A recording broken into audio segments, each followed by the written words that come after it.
எல்லாருமே இந்த வீடியோவை பார்த்துருப்பீங்க. இன்னும் ஒரு டைம் எனக்காக இந்த வீடியோவை பார்த்துருவாங்க.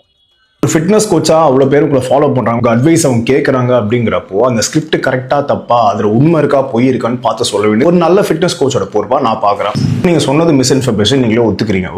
ஸோ ஆக்சுவலாக விஷால் 560 ப்ரோ வந்து தெளிவாகவே சொல்லியிருக்காரு. ஒருத்தவங்க பாடியை வச்சு டெஸ்டோஸ்டெரான் லெவல் இருக்குது அப்படி இருக்குன்னு ஜட்மெண்ட் ஈஸியாக பண்ணிடவே முடியாது. ஒருத்தவங்க வந்து ஒபீஸாக இருப்பாங்க, இன்னொருத்தவங்க வந்து ஸ்லிம்மாக ஃபிட்டாக இருப்பாங்க. பட் ரெண்டு பேத்துக்குமே டெஸ்டோஸ்டெரான் லெவல் இருக்குமான்னு கேட்டால் இருக்கும். ரெண்டு பேத்துக்குமே கம்மியாக அதிகமாக இருக்குமான்னு கேட்டால் அப்படி யாராலையுமே இந்த மெஷருமே பண்ண முடியாது. ஆக்சுவலான மெடிக்கல் ரிசல்ட் இல்லாமல் டெஸ்டோஸ்டெரான் லெவல் ஒருத்தவங்களுக்கு ஜாஸ்தியாக இருக்குது, ஒருத்தவங்களுக்கு கம்மியாக இருக்குன்னு நம்ம யாராலுமே சொல்லவும் முடியாது.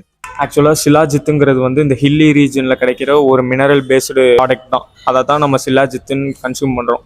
பட் அந்த சிலாஜித்தை எடுத்தால் தான் டெஸ்டோஸ்டெரான் பூஸ்ட் ஆகுமா அப்படின்னு கேட்டால் கண்டிப்பாக கிடையவே கிடையாது. ஆக்சுவலாக நேச்சுரலான வழியிலேயே நம்ம டெஸ்டோஸ்டெரான் லெவலை இன்க்ரீஸ் பண்ணலாம். லைக் சன்லைட்டை பார்க்குறதா இருக்கட்டும், ஒர்க் அவுட் இன்டென்சிவாக பண்ணுறதா இருக்கட்டும், ஜங்க் ஃபுட்டை அவாய்ட் பண்ணிட்டு க்ளீன் அண்ட் உடம்பு வந்து ஹெல்த்தியாக ப்ரோட்டீன் ரிச் ஃபுட்டாக சாப்பிட்றதா இருக்கட்டும். இந்த மாதிரி விஷயத்தினால தான் டெஸ்டோஸ்டெரான் லெவல் இன்க்ரீஸ் ஆகும்.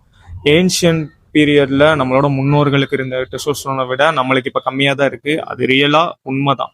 டெஸ்டோஸ்டெரான் அதிகமாக இருக்கிறவங்க மட்டும்தான் பாடி பில்டரோட உடம்பு கட்டுமஸ்து தான் வச்சுருக்காங்க. டெஸ்டோஸ்டெரான் லெவல் கம்மியாக இருக்கிறவங்கள ஒன்றுமே பண்ண முடியல அப்படிலாம் கிடையவே கிடையாது. இட்ஸ் ஆல் அபவுட் மித்து தான். டெஸ்டோஸ்டெரானுங்கிறது வந்து ஒரு நேச்சுரலாக நம்மளோட உடம்புல ஒரு ஹார்மோன்ஸ் சுரக்கிறது தான். அதை நேச்சுரல் வழியில் இன்க்ரீஸ் பண்ண பாருங்கள். சப்ளிமெண்ட்டை ப்ரொமோட் பண்ணுறேன்னு சொல்லி மிஸ்இன்ஃபர்மேஷன் கொடுத்து அதை மக்கள் வழியாக பேடாக இன்ஃப்ளூயன்ஸ் தயவு செஞ்சு பண்ணாதீங்க. விஷால் 560 ப்ரோ அகைன் தெளிவாக சொல்லியிருக்காரு. அந்த வீடியோ போய் பார்த்துட்டு இந்த வீடியோ வந்து பாருங்கள். Thank you guys, by.